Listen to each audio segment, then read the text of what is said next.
महिला की कांपती हुई आवाज सुनकर रिया के कदम अचानक रुक गए। उसने घड़ी देखी। इंटरव्यू शुरू होने में सिर्फ 40 मिनट बचे थे। एक तरफ उसकी जिंदगी का सबसे बड़ा मौका था, दूसरी तरफ स्टेशन के कोने में बैठी एक असहाय बुजुर्ग महिला जिसकी आंखों से लगातार आंसू बह रहे थे। रिया कुछ पल उन्हें देखती रही, फिर उसने नजरें फेर ली और आगे बढ़ गई। लेकिन उसे नहीं पता था कि अगले 1 घंटे में लिया गया उसका फैसला उसकी पूरी जिंदगी बदल देगा। रिया की उम्र 23 साल थी। वो अपनी मां के साथ शहर के एक छोटे से किराए के मकान में रहती थी। 3 साल पहले उसके पिता की हार्ट अटैक से मौत हो गई थी। पिता के जाने के बाद घर की सारी जिम्मेदारी अचानक रिया के कंधों पर आ गई थी। मां सिलाई का काम करती थी, लेकिन उससे घर का खर्च मुश्किल से चलता था। कई बार तो महीने के आखिरी दिनों में घर में सिर्फ दाल और चावल बचते थे। लेकिन रिया ने कभी हार नहीं मानी। उसने पढ़ाई जारी रखी, दिन में कॉलेज और रात में बच्चों को ट्यूशन पढ़ाती थी। कई बार उसे नींद भी पूरी नहीं मिलती थी, लेकिन उसके पास एक सपना था, एक अच्छी नौकरी, ऐसी नौकरी जो उसकी मां को संघर्षों से बाहर निकाल सके। और आज वही दिन था। देश की एक बड़ी कंपनी में उसका फाइनल इंटरव्यू था। हजारों उम्मीदवारों में से चुनकर वो यहां तक पहुंची थी। अगर आज सब ठीक हो जाता तो उसकी जिंदगी बदल सकती थी। सुबह मां ने उसके सिर पर हाथ फेरते हुए कहा था, बेटा घबराना मत, भगवान ने चाहा तो आज तेरे पापा का सपना पूरा होगा। रिया मुस्कुरा दी थी। मां, आज मैं पूरी कोशिश करूंगी। वो तैयार हुई, सफेद शर्ट, काला ब्लेजर और हाथ में फाइल। उसने आईने में खुद को देखा। कई सालों की मेहनत आज परीक्षा देने जा रही थी। घर से निकलते समय मां ने उसके माथे पर हाथ रखा। सफल होकर आना। रिया ने सिर हिलाया और निकल गई। रास्ते भर उसके मन में इंटरव्यू के सवाल घूम रहे थे। वो बार बार अपने जवाब दोहरा रही थी। ऑटो से उतरकर उसे रेलवे स्टेशन के सामने से होकर गुजरना था। वो तेज कदमों से आगे बढ़ रही थी। तभी उसकी नजर एक अजीब दृश्य पर पड़ी।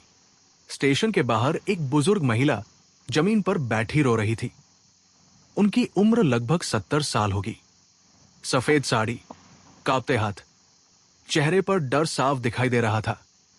लोग उनके पास से गुजर रहे थे, लेकिन कोई रुक नहीं रहा था। रिया ने एक पल के लिए उन्हें देखा और आगे बढ़ गई। उसके पास समय नहीं था, लेकिन तभी पीछे से आवाज आई, बेटी। रिया के कदम रुक गए।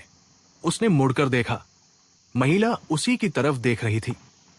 बेटी, मुझे घर जाना है। रिया कुछ सेकंड वही खड़ी रही।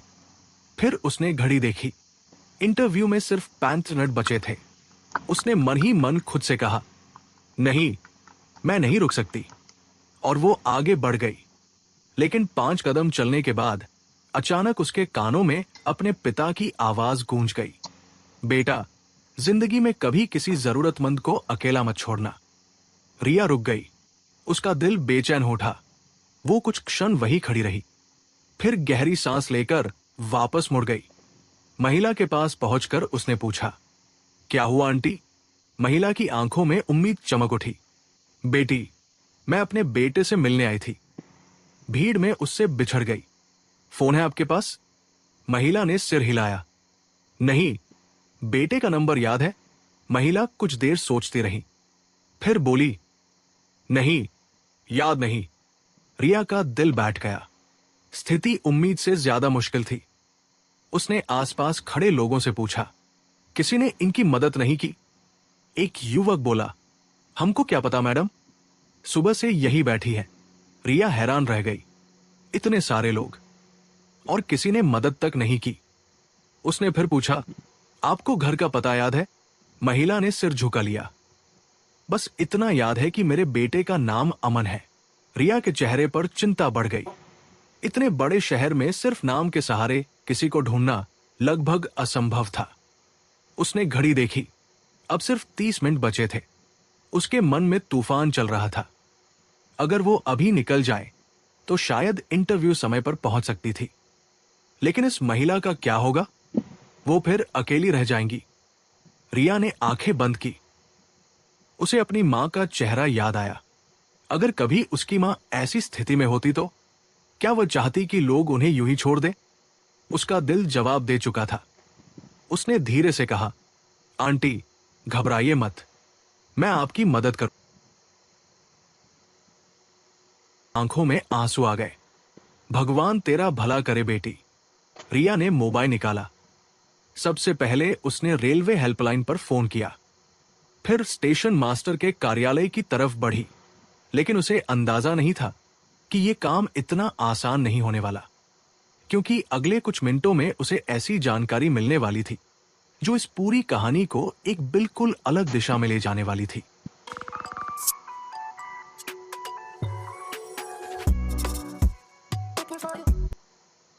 आने वाली थी। रिया बुजुर्ग महिला को सहारा देकर स्टेशन मास्टर के कार्यालय तक ले गई। महिला बार बार घबराकर इधर उधर देख रही थी, जैसे किसी अपने को तलाश रही हो। रिया ने उन्हें कुर्सी पर बैठाया और पानी दिया। आंटी, हम आपके बेटे को ढूंढ लेंगे। महिला ने कांपते हाथों से गिलास पकड़ा। बेटी, मेरा बेटा भी यही कहता है कि मैं चिंता बहुत करती हूं।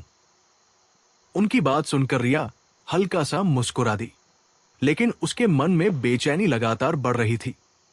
उसने घड़ी देखी। इंटरव्यू शुरू होने में अब सिर्फ 25 मिनट बचे थे। स्टेशन मास्टर ने सारी बात सुनने के बाद कहा, हम अनाउंसमेंट करवा देते हैं, शायद इनके परिवार वाले यही कहीं हों। रिया को थोड़ी उम्मीद जगी।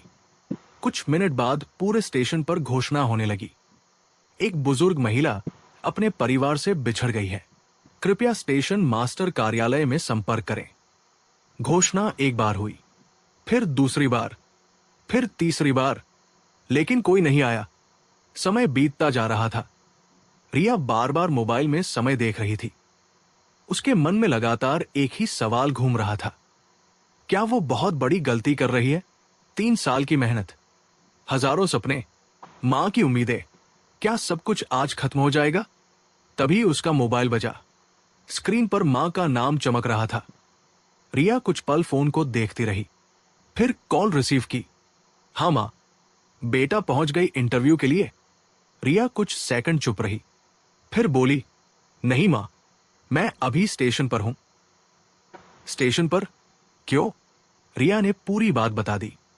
फोन के दूसरी तरफ कुछ पल खामोशी रही, फिर मां की आवाज आई, जो सही लगे वही करना बेटा। लेकिन मां, इंटरव्यू, नौकरी फिर मिल सकती है, इंसानियत का मौका हर दिन नहीं मिलता। रिया की आंखें नम हो गई। उसे जैसे हिम्मत मिल गई। उधर बुजुर्ग महिला लगातार किसी गहरी सोच में डूबी हुई थी।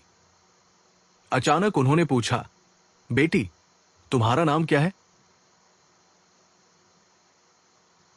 नाम है। फिर उन्होंने मुस्कुराते हुए कहा, मेरी भी एक बेटी होती तो शायद तुम्हारी ही उम्र की होती। रिया एक पल के लिए चौंक गई। महिला की आंखों में अचानक उदासी उतर आई थी। रिया ने बात बदलने के लिए पूछा, आंटी, आपके बेटे क्या करते हैं? महिला कुछ सोचने लगी, फिर बोली, बहुत बड़ा काम करता है। कैसा काम? महिला मुस्कुराई। वो हमेशा कहता है कि मां, मैं बहुत बड़ा आदमी बन गया हूं। रिया भी मुस्कुरा दी। उसे लगा शायद कोई सफल बिजनेस या नौकरी होगी, लेकिन अभी उसके पास इन बातों के लिए समय नहीं था। उसने पुलिस हेल्पलाइन पर भी सूचना दे दी। करीब 20 मिनट बाद एक पुलिस अधिकारी वहां पहुंचे। उन्होंने महिला से कई सवाल पूछे, लेकिन जवाब बहुत सीमित थे। नाम याद था, बेटे का नाम अमन, बस। न फोन नंबर, न पता, न कोई पहचान पत्र। स्थिति पहले से ज्यादा उलझ चुकी थी। पुलिस अधिकारी ने धीरे से कहा, मैडम, शायद इनकी याददाश्त कमजोर हो गई है। रिया का दिल बैठ गया। अब क्या होगा? उसी समय उसके मोबाइल पर एक नया नोटिफिकेशन आया। कंपनी की तरफ से मैसेज था, आपका इंटरव्यू अगले 15 मिनट में शुरू होगा। रिया स्क्रीन को देखती रह गई। यही वो मौका था जिसके लिए उसने दिन रात मेहनत की थी। उसकी आंखों के सामने मां का संघर्ष घूम गया। पिता की तस्वीर घूम गई, किराए का घर, बिजली के बिल, ट्यूशन की रातें, सब कुछ। एक पल के लिए उसका मन डगमगाया। क्या उसे अब निकल जाना चाहिए? लेकिन तभी उसने सामने बैठी बुजुर्ग महिला को देखा। महिला की आंखों में वही डर था जो किसी छोटे बच्चे की आंखों में होता है जब वो भीड़ में खो जाता है। रिया फैसला नहीं कर पा रही थी। तभी अचानक महिला का हाथ उसके हाथ पर आ गया। बेटी, जी, अगर तुम्हें कहीं जाना है तो चली जाओ, मैं ठीक हूं। रिया ने उनकी आंखों में देखा। वो ठीक नहीं थी, वो सिर्फ बोझ नहीं बनना चाहती थी। रिया के अंदर कुछ टूट सा गया। उसने मोबाइल बंद कर दिया और धीरे से बोली, नहीं आंटी, जब तक आपको आपके परिवार से नहीं मिला देती, कहीं नहीं जाऊंगी। महिला की आंखों से आंसू निकल पड़े। भगवान तुम्हें खुश रखे। समय गुजरता रहा। इंटरव्यू का समय निकल गया। रिया जानती थी कि अब शायद सब खत्म हो चुका है, लेकिन उसने अपने चेहरे पर निराशा नहीं आने दी। करीब 1 घंटे बाद पुलिस को एक नई जानकारी मिली। स्टेशन के बाहर लगे सीसीटीवी कैमरों में महिला कुछ लोगों के साथ दिखाई दी थी। उनके साथ एक ड्राइवर जैसा दिखने वाला व्यक्ति भी था। लेकिन फिर अचानक महिला भीड़ में अलग हो गई। पुलिस अधिकारी ने वीडियो देखकर कहा, कम से कम अब हमें पता है कि ये अकेली नहीं आई थी। रिया की उम्मीद फिर जागी। लेकिन तभी एक और चौंकाने वाली बात सामने आई। वीडियो में दिखाई देने वाली कार कोई साधारण कार नहीं थी। वो बेहद महंगी लग्जरी कार थी। इतनी महंगी कि रिया ने ऐसी कार सिर्फ फिल्मों में देखी थी। पुलिस अधिकारी भी थोड़ा हैरान दिखे। अजीब बात है, क्या? अगर ये महिला इतनी साधारण है तो इतनी महंगी कार में कैसे आई? रिया भी सोच में पड़ गई। क्या सचमुच इस कहानी में कुछ ऐसा था जो अभी तक सामने नहीं आया था? उधर उसी समय शहर के दूसरे हिस्से में कुछ लोग बेहद परेशान होकर किसी को खोज रहे थे। कई गाड़ियां सड़कों पर दौड़ रही थी। फोन लगातार बज रहे थे। कुछ लोगों के चेहरों पर घबराहट साफ दिखाई दे रही थी। और उनमें से एक आदमी बार बार सिर्फ एक ही बात कह रहा था, मां को जल्दी ढूंढो, किसी भी कीमत पर। लेकिन वो कौन था? और आखिर इस बुजुर्ग महिला की असली पहचान क्या थी? रिया को अभी इसका अंदाजा भी नहीं था। उसे सिर्फ इतना पता था कि उसने अपना इंटरव्यू खो दिया है, लेकिन उसे नहीं पता था कि किस्मत उसके लिए एक ऐसा दरवाजा खोलने वाली है जिसकी उसने कभी कल्पना भी नहीं की थी। शाम होने लगी थी। रिया सुबह से स्टेशन पर थी। थकान उसके चेहरे पर साफ दिखाई दे रही थी, लेकिन उसने बुजुर्ग महिला का साथ नहीं छोड़ा। पुलिस लगातार जांच कर रही थी। इसी बीच स्टेशन के बाहर अचानक कई बड़ी गाड़ियां आकर रुकी। कुछ लोग तेजी से अंदर आए। उनके चेहरे पर बेचैनी साफ दिखाई दे रही थी। सबसे आगे लगभग 40-45 साल का एक व्यक्ति था। जैसे ही उसकी नजर बुजुर्ग महिला पर पड़ी, वो दौड़कर उनके पास पहुंच गया। मां! महिला ने सिर उठाया।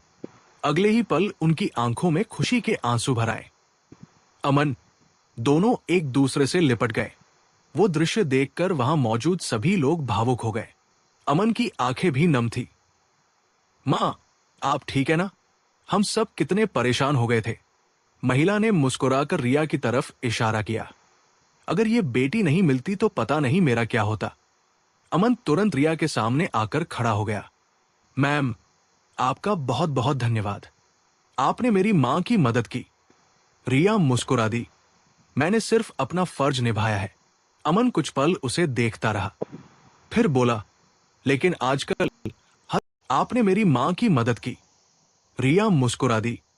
मैंने सिर्फ अपना फर्ज निभाया है।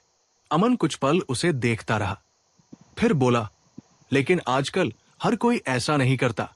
उसी समय अमन के साथ आए लोगों में से एक ने धीरे से कहा, सर, मीडिया वाले भी पहुंच गए हैं। रिया चौंक गई। मीडिया? इतनी बड़ी बात? तभी उसकी नजर बाहर खड़ी गाड़ियों पर गई। सब लग्जरी गाड़ियां थी। कुछ लोगों के हाथ में वॉकी टॉकी भी थे। रिया को समझ नहीं आ रहा था कि आखिर ये लोग हैं कौन। तभी पुलिस अधिकारी उसके पास आए और धीमे स्वर में बोले, तुम्हें पता है ये कौन है? रिया ने सिर हिलाया। नहीं। अधिकारी हल्का सा मुस्कुराए। ये अमन मेहरा है। कौन Aman Mehra? Mehra group of industries के चेयरमैन। रिया के पैरों तले जमीन खिसक गई। मेहरा ग्रुप, ये वही कंपनी थी जहां आज उसका इंटरव्यू था। उसका दिल तेजी से धड़कने लगा। एक पल के लिए उसे लगा शायद उसने गलत सुना है, लेकिन अगले ही क्षण सब साफ हो गया। जिस कंपनी की नौकरी के लिए वो वर्षों से मेहनत कर रही थी, जिसका इंटरव्यू आज छूट गया, उस कंपनी के मालिक की मां की वो पूरे दिन मदद करती रही थी। रिया कुछ बोल ही नहीं पाई। अमन ने उसकी तरफ देखा। आप बहुत थकी हुई लग रही है। रिया ने हल्की मुस्कान दी। थोड़ी। क्या आप कहीं काम करती है? यह सवाल सुनकर रिया कुछ क्षण चुप रही, फिर बोली, नहीं, आज एक इंटरव्यू था। जी, लेकिन मैं पहुंच नहीं पाई। अमन समझ गया। उसने मां की तरफ देखा। बुजुर्ग महिला सब सुन चुकी थी। उनकी आंखें भर आई। बेटी, मेरी वजह से? रिया ने तुरंत सिर हिला दिया। नहीं आंटी, ऐसा मत कहिए। लेकिन सच्चाई वही थी। इंटरव्यू निकल चुका था। मौका हाथ से जा चुका था। अमन कुछ देर सोचता रहा। फिर उसने अपनी जेब से एक कार्ड निकाला। कल सुबह 10 बजे इस पते पर आइए। रिया ने कार्ड लिया। वो उसी कंपनी का हेड ऑफिस था। रिया हैरान रह गई। लेकिन इंटरव्यू तो? अमन मुस्कुराया। कल आइए, बाकी बात वही होगी। इसके बाद उन्होंने अपनी मां को गाड़ी में बैठाया। जाने से पहले बुजुर्ग महिला ने रिया का हाथ पकड़ा। तुमने आज जो किया है उसे मैं कभी नहीं भूलूंगी। रिया की आंखें भी नम हो गई। गाड़ियां धीरे धीरे वहां से चली गई। कुछ देर तक रिया वही खड़ी रही। उसके हाथ में वो विजिटिंग कार्ड था। दिल में उम्मीद भी थी और डर भी। क्या ये सिर्फ धन्यवाद कहने के लिए बुलाया गया था, या उसके जीवन में कोई नया मोड़ आने वाला था? उसे इसका जवाब अगले दिन मिलने वाला था। लेकिन उसे बिल्कुल अंदाजा नहीं था कि अगले दिन उस कंपनी में उसके सामने सिर्फ नौकरी नहीं, बल्कि एक ऐसी परीक्षा रखी जाएगी जो उसकी जिंदगी की दिशा बदल देगी। उस रात रिया को नींद नहीं आई। बार बार उसके सामने वही सवाल आ रहा था। आखिर अमन मेहरा ने उसे अगले दिन कंपनी में क्यों बुलाया था? क्या यह सिर्फ धन्यवाद कहने के लिए था, या फिर कुछ और? सुबह वो जल्दी उठ गई। मां ने उसके चेहरे की बेचैनी समझ ली। घबराओ मत बेटा, जो होगा अच्छा होगा। रिया ने हल्की मुस्कान दी और तैयार होकर निकल गई। ठीक 10 बजे वो मेहरा ग्रुप के विशाल हेड ऑफिस के सामने खड़ी थी। ऊंची इमारत को देखकर उसे एक बार फिर याद आया कि यही वो जगह थी जहां उसका इंटरव्यू छूट गया था। रिसेप्शन पर उसका नाम पहले से दर्ज था। उसे सीधे एक कॉन्फ्रेंस रूम में ले जाया गया। कमरे में अमन मेहरा, कुछ वरिष्ठ अधिकारी और वही बुजुर्ग महिला बैठी थी। महिला ने उसे देखते ही मुस्कुरा दिया। आ गई मेरी बेटी। रिया ने सम्मान से नमस्ते किया। अमन ने सामने वाली कुर्सी की ओर इशारा किया। बैठिए।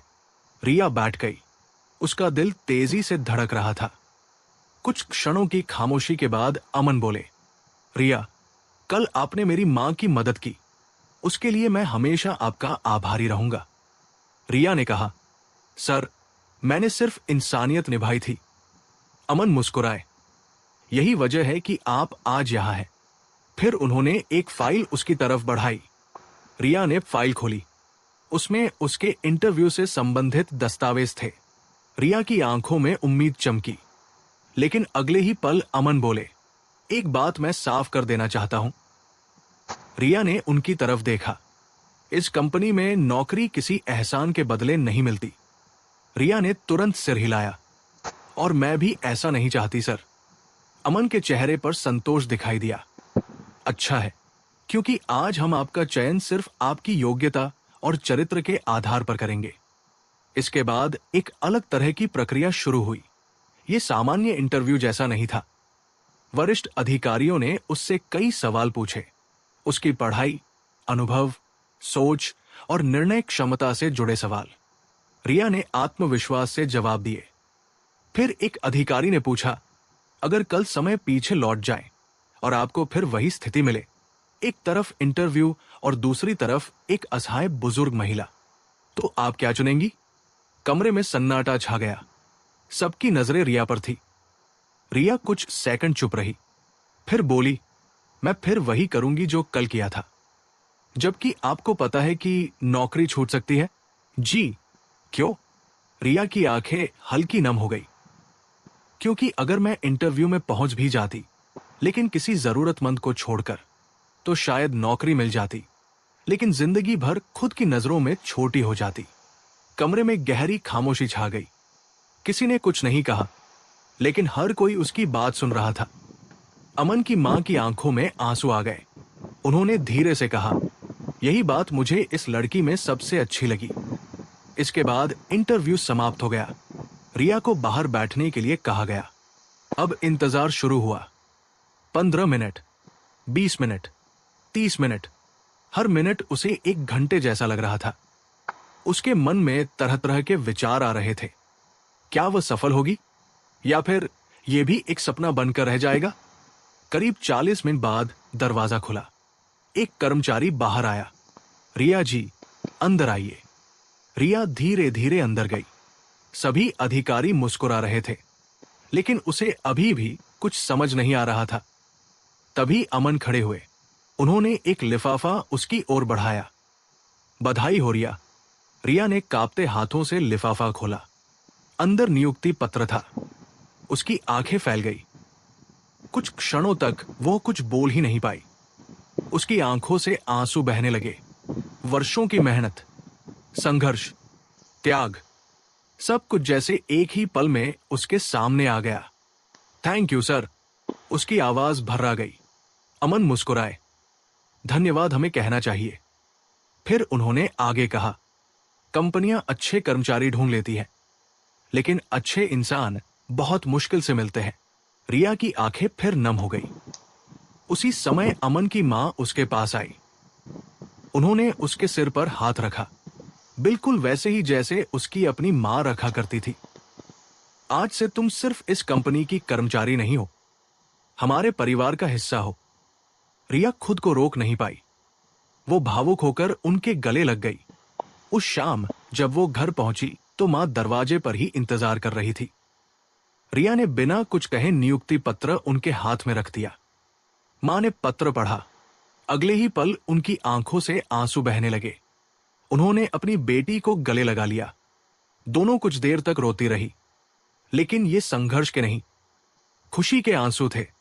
उस दिन रिया ने एक बात समझ ली, जिंदगी में हर सफलता डिग्री, पैसे या किस्मत से नहीं मिलती। कुछ सफलताएं इंसानियत की राह पर चलने वालों को मिलती है। कभी कभी हमें लगता है कि किसी की मदद करने से हमारा नुकसान हो जाएगा, लेकिन सच ये है कि अच्छा कर्म कभी व्यर्थ नहीं जाता। हो सकता है उसका फल तुरंत न मिले, लेकिन वो किसी न किसी रूप में जरूर लौट कर आता है, और कई बार उम्मीद से भी बड़ा बनकर आता है। अब मैं आपसे एक सवाल पूछना चाहता हूं। अगर आप रिया की जगह होते और आपके सामने आपके सपनों